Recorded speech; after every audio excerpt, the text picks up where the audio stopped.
Hi friends, আমি জাহিদুল হাসান। তো এটা হচ্ছে কাঞ্জিবরণ কাতান শাড়ি, একদম লেটেস্ট মডেলের কাঞ্জিবরণ কাতান শাড়ি। এগুলো কিন্তু অনেক সফট কাঞ্জিবরণ কাতান শাড়ি। এই শাড়িগুলো কিন্তু সরাসরি না আসলে আপনারা বুঝবেন না। এটা তো খাড্ডি সিল্ক কাঞ্জিবরণ কাতান শাড়ি, যেটা খাড্ডির উপরে কাজ করা হয়েছে, খাড্ডির কাতান শাড়ি যেটাকে বলা হয়। তো এই খাড্ডি কাতানের শাড়ি কিন্তু আমার প্রচুর চলে আসছে। এটা হচ্ছে কাতান ব্লাউজ পিস হবে, এই যে রিয়েল সাইজ বডিটা হবে এটা। আর ফুল বডিটা একটু দেখাই দিচ্ছি, খাড্ডি সিল্কের মধ্যে এগুলো অনেক সফটের মধ্যে শাড়িগুলো। এগুলো মিনাকারি ওয়ার্কের কাজ করা হয়েছে। তো এগুলো কিন্তু অনেক ফিনিশিং কাজ করা হয়েছে। তো এই শাড়িটার প্রাইসটা আমি বলে দিচ্ছি আপনাদেরকে। এখানে সামনে কিন্তু টার্সেল ইউজ করা আছে। 5,600 টাকা পড়বে, একদম রিজনেবল। বাস দাও, 5,600 টাকা পড়বে এই খাড্ডি সিল্ক কাতান শাড়িটার প্রাইস। তো এখানে কিন্তু কালার আছে, 4টা কালার অ্যাভেলেবেল আছে আমার শপে। এই শাড়িটা কিন্তু আপনারা একদম হলুদের জন্য বেস্ট হবে। তো অনেকে হলুদ শাড়িটা একটু গর্জিয়াস করতে চান, তাহলে এই শাড়িটা নিতে পারেন।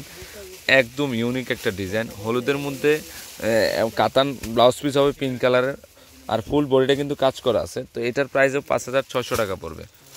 নো, এটা হচ্ছে ম্যাজেন্ডা, পেঁয়াজি পার এবং বাঙ্গি কালারের কন্ট্রাস্ট। দেখেন শাড়ির কালারটা কিন্তু খুব সুন্দর একটা কালার, আনকমন একটা কালার। তো এটার প্রাইসও 5,600 টাকা পড়বে, মিনাকারি ওয়ার্কের খাড্ডি সিল্ক কাতান শাড়ি। তো এটা হচ্ছে ম্যাজেন্ডা অফ হোয়াইট কালার। শাড়িটা না করলে পারলাম না, কন্ট্রাস্টটা কিন্তু খুবই সুন্দর একটা কন্ট্রাস্ট করা হয়েছে অফ হোয়াইটের মধ্যে। আর সামনে কিন্তু টার্সেল ইউজ করে। এটা কিন্তু ব্লাউজটা হবে, আঁচলটা খুবই সুন্দর আঁচল। তো এটার প্রাইসও 5,600 টাকায় পড়বে। তো ফ্রেন্ডস, আমার এই শাড়িগুলো যদি ভালো লেগে থাকে অবশ্যই পূর্ণিমা শাড়ি, আলপনা শাড়ি এবং সিমের শাড়িতে নিয়ে যাবেন। আর তিনোটা শপে কিন্তু এই শাড়িগুলো অ্যাভেলেবেল আছে। এখানে দেখেন আমি অ্যাড্রেসটা বলে দিচ্ছি, 393/42 ঢাকা গাউসিয়া মার্কেটের নিচতলায় পূর্ণিমা শাড়ি, আলপনা শাড়ি এবং সিমের শাড়ি। তো সবাই ভালো থাকবেন, আসসালামু আলাইকুম।